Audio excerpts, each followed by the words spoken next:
dire la verità, la pressione si sta cominciando a sentire tanto.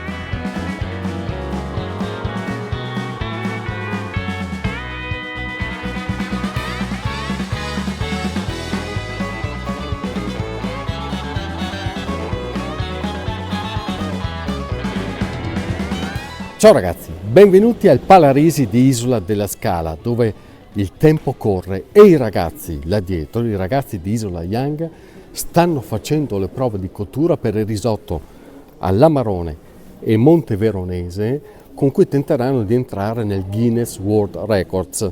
Ed è importante fare le prove con tutti gli ingredienti del caso, perché quella sera, giovedì 24 aprile, bisognerà fare i conti con il quantitativo di riso, con le dosi di formaggio monteveronese, con il dosaggio dell'amarone e quindi rispettare i tempi di cottura, la calibrazione della fiamma e tutto quanto occorre è fondamentale per poter raggiungere il risultato, creando un prodotto che sia ovviamente buono da mangiare. Allora, ci siamo? Come sono sti ragazzi? Stefano, siamo prontissimi. Guarda, sto mangiando proprio il risotto del Guinness. Stasera abbiamo cucinato, abbiamo fatto una prova con 30 kg risotto all'amarone monteveronese e sono spettacolari ragazzi, in tutto. Qual è la sfida vera poi?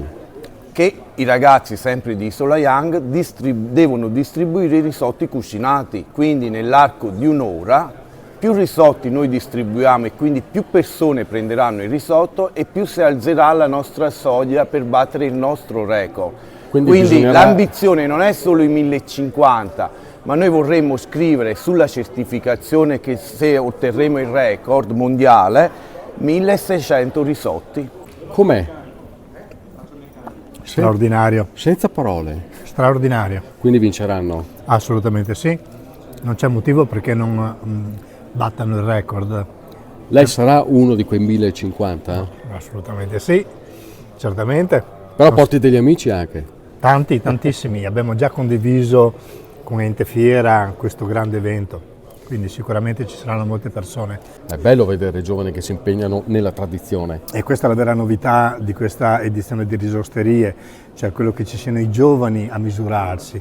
Vuol dire che tutta la comunità è in cammino, si muove per tenere alta la fama di Isola della Scala, per portare avanti le tradizioni di Isola della Scala. Questa è una bella cosa perché noi abbiamo bisogno dei giovani, sono loro il nostro futuro. Vi ricordo che per entrare nel Guinness World Record non basterà cucinare il risotto con l'amarone, con il monteveronese, e non sarà un record basato sulla quantità assoluta. Il record si batterà nel momento in cui i ragazzi nel giro di una sola ora, dalle 20 alle 21, riusciranno a cucinare, ma non solo, ma anche a servire e a vendere almeno 1050 porzioni di risotto, perché quella è la cifra che consentirà di essere certificati per l'entrata nel Guinness World Records. Quindi cos'è che dovete fare? Dovete venire qui prima di quell'ora, magari verso le 19:30, per annotare il vostro risotto, acquistarlo al prezzo simbolico di soli 3 euro e aiutare questi ragazzi a raggiungere questo obiettivo al quale stanno lavorando veramente da un sacco di tempo. Anche oggi erano qui al Palarisi per allestire tutto e lo saranno anche nei prossimi giorni, sacrificheranno parte delle loro vacanze pasquali. Allora il messaggio è chiaro: l'amarone, il monte veronese, il riso e vialone nano e i ragazzi di Isola Young.